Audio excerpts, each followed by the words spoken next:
എല്ലാവർക്കും എൻ്റെ ചാനലിലേക്ക് സ്വാഗതം. ഇന്ന് ഞാൻ ഉണ്ടാക്കുന്ന പാപ്പടിയാണ്, അല്ലെങ്കിൽ പാപ്പടി എന്ന് പറയും. ഇപ്പോൾ നമ്മൾ സാധാരണ ചാട്ടിലെല്ലാം ഉപയോഗിക്കുന്ന ഒന്നാണ്. കുഞ്ഞു കുഞ്ഞു പൂരിയാണിത്.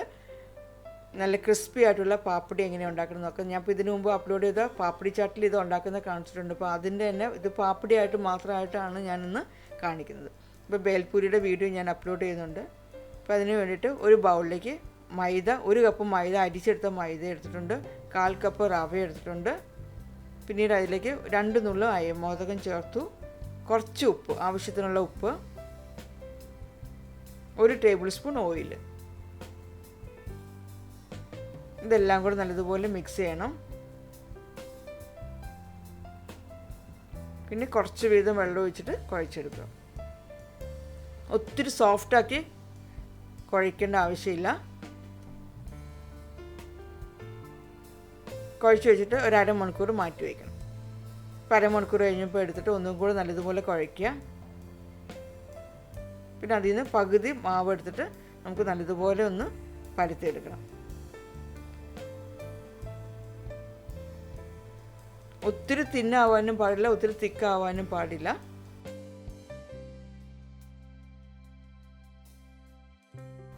എൻ്റെ ഈ ചാനൽ ആദ്യമായിട്ടാണ് കാണുന്നതെങ്കിൽ എൻ്റെ ഈ ചാനൽ കണ്ട് ഇഷ്ടപ്പെടുന്ന സബ്സ്ക്രൈബ് ചെയ്യുക. അതേപോലെ ഈ വീഡിയോ കണ്ട് ഇഷ്ടപ്പെടുന്ന ലൈക്ക് ചെയ്യുകയും ഷെയർ ചെയ്യുകയും ചെയ്യുക. ഇപ്പോൾ ഇടയ്ക്ക് കുറച്ച് മൈദ തൂകിയിട്ട് നല്ലതുപോലെ പരത്തിയെടുക്കുക വട്ടത്തിൽ. ഈ പരത്തിയ ശേഷം ഒരു ഫോർക്ക് എടുത്തിട്ട് അവിടെ ഇവിടെയൊക്കെ ആയിട്ട് ഇത് കുത്തി മാർക്ക് ഉണ്ടാക്കണം. അല്ലെങ്കിൽ നമ്മൾ ആ പൂരി പോലെ അത് എണ്ണയിലിട്ട് വറുത്തെടുക്കുമ്പോൾ പൂരി പോലെ ഒത്തിരി അങ്ങ് പൊങ്ങി വരും. അത് വരാണ്ടിരിക്കാനായിട്ട് നമ്മളിങ്ങനെ ഫോർക്കും കൊണ്ട് മാർക്ക് ചെയ്യുന്നത്.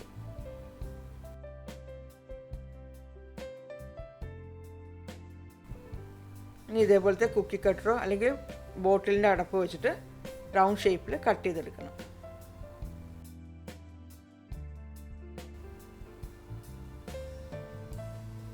കട്ട് ചെയ്ത ശേഷം ബാക്കിയുള്ള മാവ് വീണ്ടും ഇതേപോലെ തന്നെ പരത്തിയിട്ട് ഇതേപോലെ തന്നെ കട്ട് ചെയ്തെടുക്കാവുന്നതാണ്.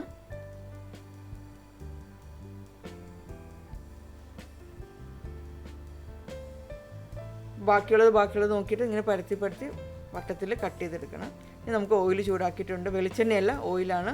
ഓയിൽ ചൂടായ ശേഷം പാപ്പടി അതിലിട്ട് വറുത്തെടുക്കാം.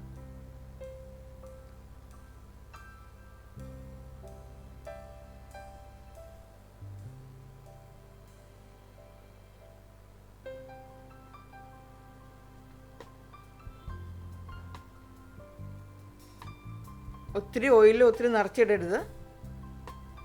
നല്ലതുപോലെ ഇളക്കി അത് വറുത്തെടുക്കണം. നല്ലൊരു ഗോൾഡൻ കളർ ആകുമ്പോൾ നമുക്ക് ഓയിലിൽ നിന്ന് കോരിയെടുക്കാം. ഇത് നല്ലതുപോലെ തണുത്ത ശേഷം കുപ്പിയിൽ അടച്ചു വെച്ച് കഴിഞ്ഞാൽ, അല്ലെങ്കിൽ ഏതെങ്കിലും കണ്ടെയ്നറിൽ അടച്ചു വെച്ച് കഴിഞ്ഞാൽ കുറച്ച് നാൾ ഇരുന്നോളും, കേടൊന്നും ആവില്ല.